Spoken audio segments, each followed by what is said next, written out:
ఫ్రీగా ఇస్తున్నామని చెప్తే ఫ్రీగా టీఎస్ఏఐసికి వస్తే ఇంకెక్కువ ఇండస్ట్రీస్ను ఆకర్షించవచ్చు. ఫ్రీగా మీరు ఈ ల్యాండ్ను ఇండస్ట్రియలిస్టులకు, ప్రపంచ ఇండస్ట్రియలిస్టులకు మీరు ఇచ్చినట్టయితే ఇంకా చాలా పెద్ద పెద్ద కంపెనీలు మనకు వచ్చి ఎక్కువ ఉద్యోగాలు వస్తాయి. కనుక ఈ జీవోను మార్చి ఫ్రీగా ఇస్తామని చెప్పండి, అప్పుడు మీరు భూమి అమ్మలేదంటే నేను నమ్ముతా అధ్యక్ష.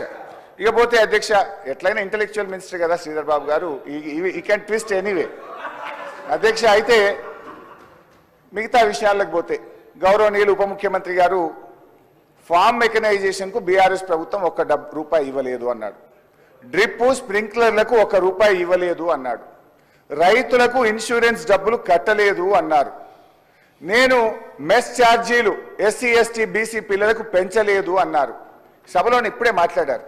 దీని మీద I want to challenge the minister. ఎందుకంటే అన్నం ఉడికిందా లేదా చూడాలంటే ఒక మెతుకు ముట్టుకుంటే చాలు. అంటే ఇవాళ బట్టి విక్రమార్క గారి మాటల్లో నిజాయితీ ఎంత ఉందంటే నేతి బీరకాయల్లో నెయ్యి ఎంతనో బట్టి గారి మాటల్లో నిజాయితీ అంత. నేను ఉత్తుత్తగా మాట్లాడతలేను. ఈ మాటల మీద నేను ఇప్పుడే నా రాజీనామా లేఖను స్పీకర్ ఫార్మెట్లో మీకు ఇస్తా. ఒకవేళ ఇవన్నీ వీటికి మేము ఇచ్చుండకపోతే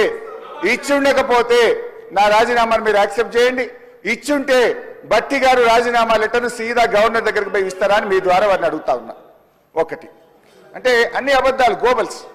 మేము మెస్ ఛార్జీలు పెంచింది నిజం, ఫార్మ్ మెకనైజేషన్కు డబ్బులు ఇచ్చింది నిజం, డ్రిప్ స్ప్రింక్లర్లకు డబ్బులు ఇచ్చింది నిజం, రైతు బీమాకు 2018-19లో 883 కోట్లు, 19-20లో 951 కోట్లు, 20-21లో 1456 కోట్లు, 21-22లో 1166 కోట్లు, 22-23లో 1139 కోట్లు మేము కట్టాం.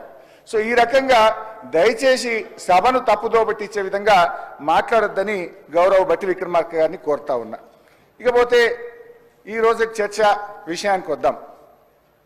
గౌరవనీయులు బట్టి విక్రమార్క గారు 2 రూపాలుగా చర్చ నడిపారు. ఒకటి, మీరు అసెంబ్లీలో పెట్టినటువంటి వైట్ పేపర్ మీద చర్చ ఒకవైపు నడిపారు, ఇంకొక వైపు ఆర్బీఐ రిపోర్ట్ మీద ఇంకొక వైపు నడిపారు. I will discuss on both the sides. First me white paper మీదనే మాట్లాడతా, సెకండ్ ఆర్బీఐ మీద మాట్లాడతా. మీ వైట్ పేపర్ బుక్ కూడా నేను తెచ్చుకున్నా. ఇది అసెంబ్లీలో మీరు పెట్టిన వైట్ పేపర్. నేను ఇళ్ళకెళ్ళే చెప్తున్నా తప్ప ఒక్క వర్డ్ కూడా వేరే చెప్పను. This is your own report. ఇకపోతే అధ్యక్ష, వైట్ పేపర్ విషయానికి వస్తే 6,71,757 కోట్లు బీఆర్ఎస్ ప్రభుత్వ హయాంలో అప్పు చేశారని ఈ వైట్ పేపర్ ద్వారా మీరు చెప్పారు. ఈరోజు కూడా మీరు ఒక పేపర్ పెట్టారు హౌస్లో. మిమ్మల్ని అభినందిస్తా ఉన్నా. నిజాలు ఇక్కడ కనీసం ఒక్క దగ్గరైనా నిజం చెప్పారు. ఏం చెప్పారు? ఏడాది కాంగ్రెస్ పాలనలో 1,27,208 కోట్ల రూపాయలు అప్పు చేశాము అని చెప్పారు. 1,27,208 కోట్లు మొదటి ఆర్థిక సంవత్సరమే చేశారంటే నెక్స్ట్ ఏమవుతుంది? నెక్స్ట్ ఇయర్ నుంచి మన జిఎస్డిపి పెరుగుతుంది, మన ఎఫ్ఆర్బిఎం లిమిట్ పెరుగుతుంది. ఈ లెక్కన మీరు క్యాలిక్యులేట్ చేసుకుంటూ పోతే 5 ఏళ్లలో 1,27,000 కాడికి క్యాలిక్యులేట్ చేస్తేనే 6,38,000 కోట్లు అవుతుంది. జిఎస్డిపి పెరిగి మన ఎఫ్ఆర్బిఎం లిమిట్స్ పెరిగితే ఏమవుతుంది? 5 ఏళ్లలో కాంగ్రెస్ ప్రభుత్వం 7 లక్షల కోట్ల రూపాయల అప్పు చేస్తుందని మీరు ఒప్పుకున్నారు. ఈ సభ సాక్షిగా మీరు పెట్టిన రికార్డులోనే బీఆర్ఎస్ ప్రభుత్వం 10 ఏళ్లలో 6,71,000 కోట్లు చేస్తే 5 ఏళ్లలోనే మేము 7 లక్షల కోట్ల రూపాయలు అప్పు చేయబోతున్నాము అని చెప్పకనే ఈ సభలో స్పష్టంగా మీ నోట్ ద్వారా రాష్ట్ర ప్రజలు చెప్పారు. అంటే 5 ఏళ్లలో మమ్మల్ని మించిపోతున్నారు. ఒకటి. ఇకపోతే అధ్యక్ష ఈరోజు కొన్ని విషయాలు బట్టి గారు కూడా మాట్లాడుతూ, సరే పదే హరీష్ రావు గారు బడ్జెట్ అని మాట్లాడినారు. రేపు మేము కూడా బట్టి గారి బడ్జెట్ అని మాట్లాడాల్సి వస్తుంది. సో ఎప్పుడైనా కూడా ఏంటంటే ఎవరు బడ్జెట్ ప్రవేశపెట్టినా యాజ్ ఫైనాన్స్ మినిస్టర్గా బడ్జెట్ ప్రవేశపెట్టారు తప్ప వ్యక్తులు పెట్టరనేటువంటి విషయాన్ని సీనియర్ నాయకులుగా వారు గుర్తించాలని కూడా కోరుతా ఉన్నా. ఇలా ఆర్థిక మంత్రిగా వారు కొన్ని విషయాలు మాట్లాడారు, మళ్ళీ చెప్తా. కానీ ఇప్పుడు ఇందాక బట్టి గారు మాట్లాడుతూ మిగులు రాష్ట్రంగా అప్పచెప్పాం, అప్పులు చేశారు అన్నారు. మరి 2014లో రెవెన్యూ మిగులు 369 కోట్లు అయితే 2022-23లో 5,994 కోట్లు మిగులు. మొన్న మీరు రీఅప్రోప్రియేషన్ కింద 2023-24 సంవత్సరానికి సంబంధించి బడ్జెట్ ఆర్ఈ చేసినప్పుడు కూడా 1704 కోట్ల రూపాయల మిగులు అని ఈ బట్టి గారే ఈ శాసనసభలోనే పెట్టారు. అంటే మీరు ఆ రోజు మాకు 369 కోట్ల మిగులు రాష్ట్రాన్ని అప్పచెప్తే మీ లెక్కల ప్రకారంగా మీరు ఈ శాసనసభలో పెట్టిన బడ్జెట్ బుక్కుల ఆధారంగా 1704 కోట్ల రూపాయల మిగులుతో ఈ రాష్ట్రాన్ని మేము మీకు అప్పచెప్పాము.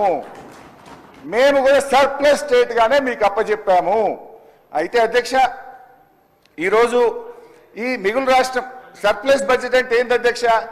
అంటే మనము మిత్తిలు, జీతాలు, పెన్షన్లు, అదేవిధంగా అన్ని రకాల సబ్సిడీలు అన్నీ పోయిన తర్వాత మిగిలేదాన్ని మనం ఖర్చులు పోగా మిగిలేదాన్ని రెవెన్యూ సర్ప్లస్ అంటాం.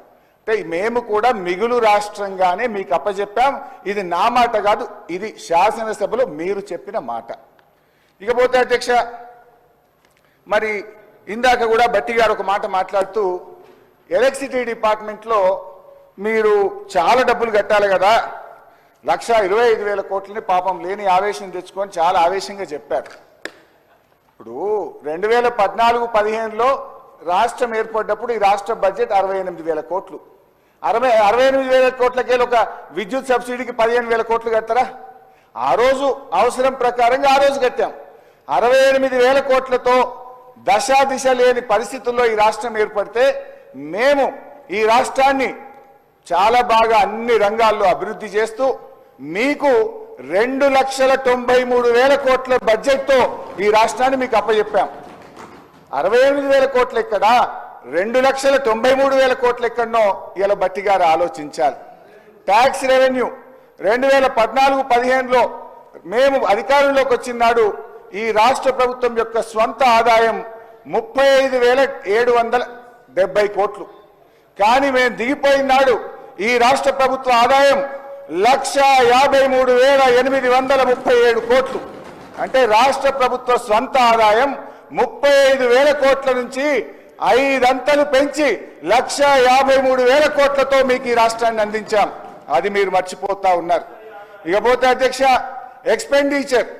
ఎక్స్పెండిచర్ చూస్తే 2014-15లో 62,000 కోట్లుంటే 2022-23లో 2,04,085 కోట్ల రూపాయలు ఎక్స్పెండిచర్ చేశాం.